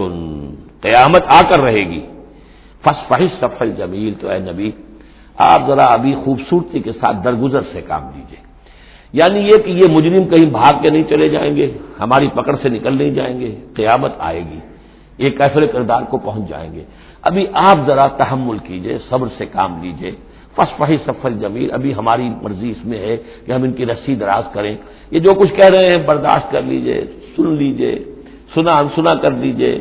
یہ جو آپ صبر کریں گے اس سے آپ کے درجات بلند ہوتے چلے جائیں گے۔ لیکن فوری طور پر آپ کے دل میں اگر یہ خیال پیدا ہونے بھی لگے بربنائے طب بشری کے، سزا ملنی چاہیے، یہ بدبخت مجھے کیا کہہ گیا، ابھی یہ مجھے پاگل کہہ گیا، اور یہ مجھے ساحر کہہ گیا یا مسحور کہہ گیا، نہیں، فاصفح الصفح الجمیل، ابھی ذرا آپ خوبصورتی کے ساتھ چشم پوشی کیجیے، نظر انداز کیجیے۔ ان ربک هو الخلاق العلیم، یقیناً آپ کا رب جو ہے وہ وہی ہے جو پیدا کرنے والا ہے، خلاق ہے، اور ظاہر بات ہے جس نے پیدا کیا ہے وہ جانتا بھی ہے۔ سورہ ملک میں ہم پڑھیں گے الا یعلم من خلق وهو اللطیف الخبیر، کیا اسی کے علم میں نہیں ہوگا جس نے پیدا کیا ہے؟ وہ تو جانتا ہے ہر شے کو۔ اب یہ گھڑی جس نے بنائی ہے اسے تو معلوم ہے اس میں کون کون سا پرزہ ہے، کہاں کہاں ہے، اس کے اپنے ہاتھ کا اس کے اندر جو ہے ٹکایا گیا ہے، میں واقف نہیں ہوں اس کے اندر کیا کچھ ہے، لیکن گھڑی کا بنانے والا تو جانتا ہے۔ الا یعلم من خلق، کیا وہی نہ جانے گا جس نے پیدا کیا؟ وهو الخلاق العلیم، وہ تو خلاق اور علیم ہے۔ وَلَقَدْ آتَيْنَاكَ سَبْعًا مِنَ الْمَثَانِي، دل جوئی کے لیے حضور سے فرمایا، اور ہم نے آپ کو دی ہیں وہ 7 آیتیں جو آپ کا وظیفہ ہیں، دوہرا دوہرا کر پڑھتے رہا کیجئے، دوہرا دوہرا کر پڑھتے رہا کیجئے۔ اس پر تقریباً اجماع ہے امت کا کہ اس سے مراد ہے سورہ فاتحہ، 7 آیتیں جو بار بار پڑھی جاتی ہیں۔ اب آپ دیکھیے کہ ہر شخص جو نماز پڑھتا ہے دن میں کتنی مرتبہ سورہ فاتحہ پڑھ رہا ہے، ہر نماز میں کتنی مرتبہ پڑھ رہا ہے، دوہرا کر یہ آیت جو ہے، جیسا کہ ہم نے جب سورہ فاتحہ پڑھ رہے تھے، من لم یقرأ بفاتحۃ الکتاب لا صلاۃ لمن لم یقرأ بفاتحہ، اس کی تو نماز ہی نہیں ہے، نماز کا جزو لازم ہے، بلکہ قسمت الصلاۃ بینی و بین عبدی نصفین والی حدیث میں نے آپ کو سنائی، حدیث قدسی، تو وہ تو اصل الصلاۃ ہے ہی سورہ فاتحہ۔ والقرآن العظیم، اور یہی بڑا قرآن ہے، یعنی یہ اپنی اہمیت کے اعتبار سے، اپنی فضیلت کے اعتبار سے خود اپنی جگہ پر سورہ فاتحہ ایک قرآن عظیم کا درجہ رکھتی ہے، اسی لیے اس کو اساس القرآن بھی کہا، اس کو کافیہ بھی کہا، شافیہ بھی کہا گیا، یہ ام القرآن بھی ہے۔ وَلَقَدْ آتَيْنَاكَ، اے نبی ہم نے اتنی بڑی بڑی دولتیں آپ کو دی ہیں، یہ کیوں گنایا جا رہا ہے یہ ذرا آگے آپ کو معلوم ہو جائے گا، کیونکہ بہرحال حضور کو یہ احساس ہوتا تھا یا نہیں ہوتا تھا، دیکھنے والوں کو تو احساس ہوتا تھا۔ ابو جہل مالدار ہے، ولید بن مغیرہ اتنا بڑا چودھری ہے، یہ محمد تو یتیم تھے، کوئی بال دولت ان کے پاس نہیں، کوئی ان کی حیثیت نہیں، ہاں کچھ عرصے سے کچھ کھا پی بھی رہے ہیں تو وہ بیوی کا مال ہے، اپنا تو نہیں ہے۔ یہ ان کی نگاہوں میں جو ان کے معیارات تھے، جو ان کے اندازے تھے سوچنے کے، وہ تو یہ تھے۔ اس حوالے سے یہاں بظاہر حضور سے خطاب ہے، لیکن اصل میں ان کو بتایا جا رہا ہے کہ بدبختو تمہیں کیا معلوم ہم نے ان کو کتنی بڑی دولت دی ہے۔ وَلَقَدْ آتَيْنَاكَ سَبْعًا مِنَ الْمَثَانِي وَالْقُرْآنِ الْعَظِيمِ، ہم نے ان کو وہ 7 آیتیں عطا کی ہیں، ایک حدیث کے مطابق جیسی آیت نہ قرآن میں اتری کوئی اور اس کے مثل، اور نہ تورات میں نہ انجیل میں، یہ سورہ فاتحہ ہے۔ وَلَقَدْ آتَيْنَاكَ سَبْعًا مِنَ الْمَثَانِي وَالْقُرْآنِ الْعَظِيمِ لَا تَمُدَّنَّ عَيْنَيْكَ إِلَىٰ مَا مَتَّعْنَا بِهِ أَزْوَاجًا مِّنْهُمْ، تو اے نبی آپ کی نگاہیں نہ اٹھیں اس ساز و سامان کی طرف جو ہم نے ان کو عطا کیا ہے۔ ابو جہل کو اگر دے رکھا ہے، ولید بن مغیرہ کو دے رکھا ہے، اور بڑے سرداروں کو دے رکھا ہے، ان کی جائیدادیں ہیں، ولید بن مغیرہ کے باغات طائف میں بھی ہیں، اس کی جائیداد طائف میں بھی ہے، مکے میں بھی ہے، آپ کی نگاہ ادھر اٹھے ہی نہ۔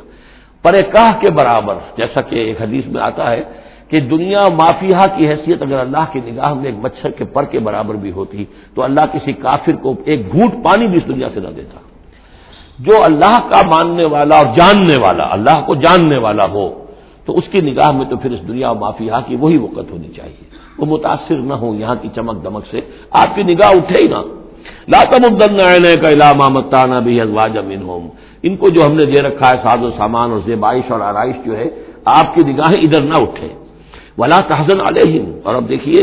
ان کے اوپر جو بھی اب عذاب آئے گا یا جس عذاب کے مستحق ہو رہے ہیں، آپ اس پر غم بھی نہ کھائیے۔ ٹھیک ہے یہ آپ کا کنبہ ہے، قبیلہ ہے، اب ابو لہب آپ کا چچا بھی ہے، لیکن یہ کہ اب غم نہ کیجیے آپ۔ وَاخْفِضْ جَنَاحَكَ لِلْمُؤْمِنِينَ، اور آپ اپنے کندھوں اور بازوؤں کو ذرا جھکا کر رکھیے اہل ایمان کے لیے۔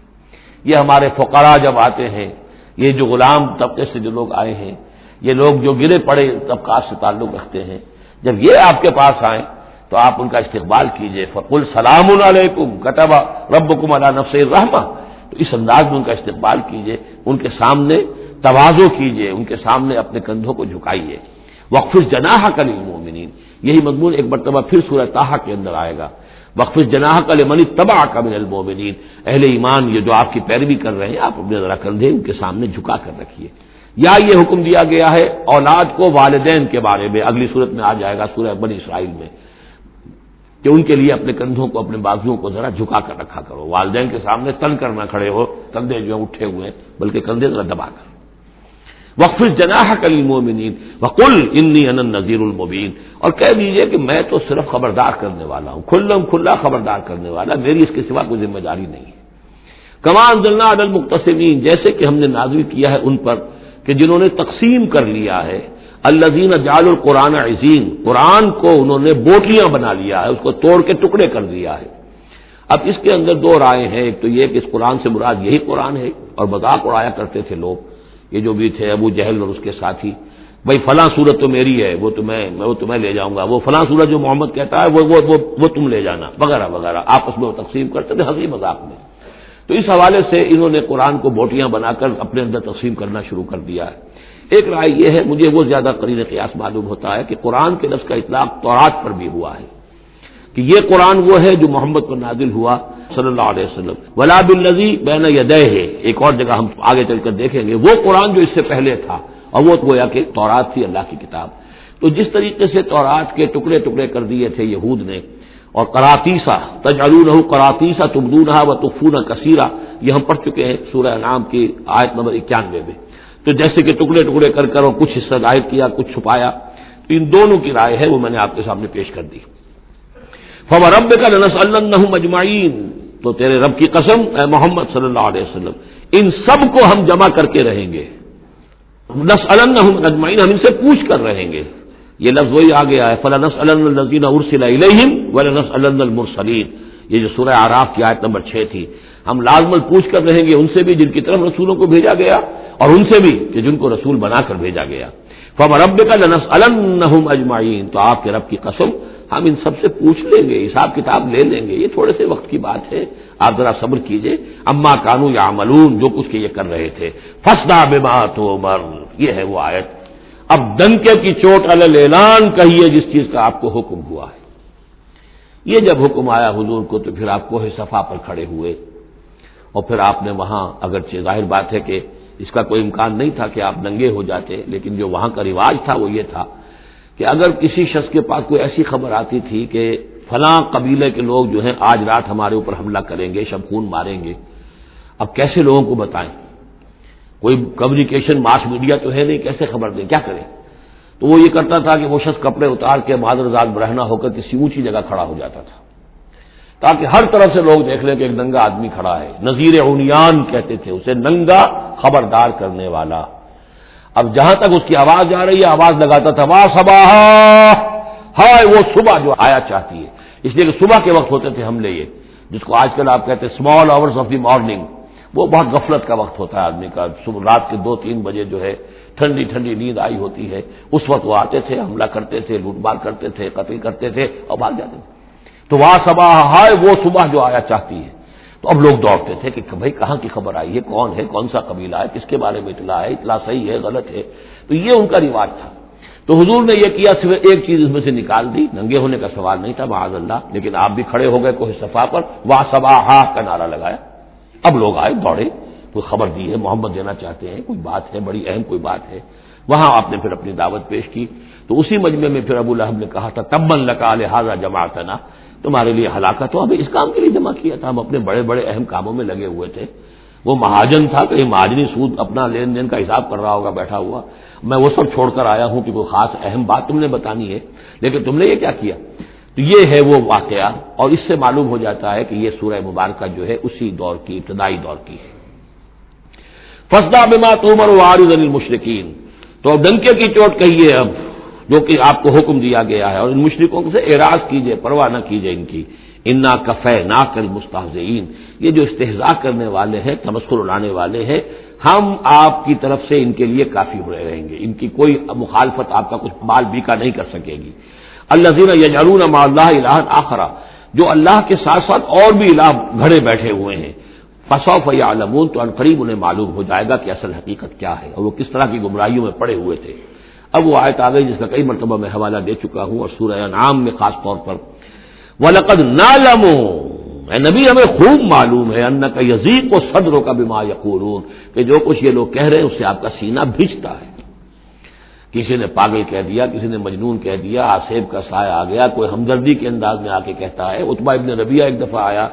کیونکہ وہ بزرگ تھا، خاندان کا معمر آدمی تھا. بھتیجے میرے بڑے تعلقات ہیں عاملوں سے بھی، کاہنوں سے بھی، واقعی اگر کوئی تم پر کوئی سایہ ہو گیا ہے، کوئی بری روح کوئی آ گئی ہے تو مجھے بتا دو، میں بلا کے لے آؤں گا، علاج کرا دوں گا تمہارا.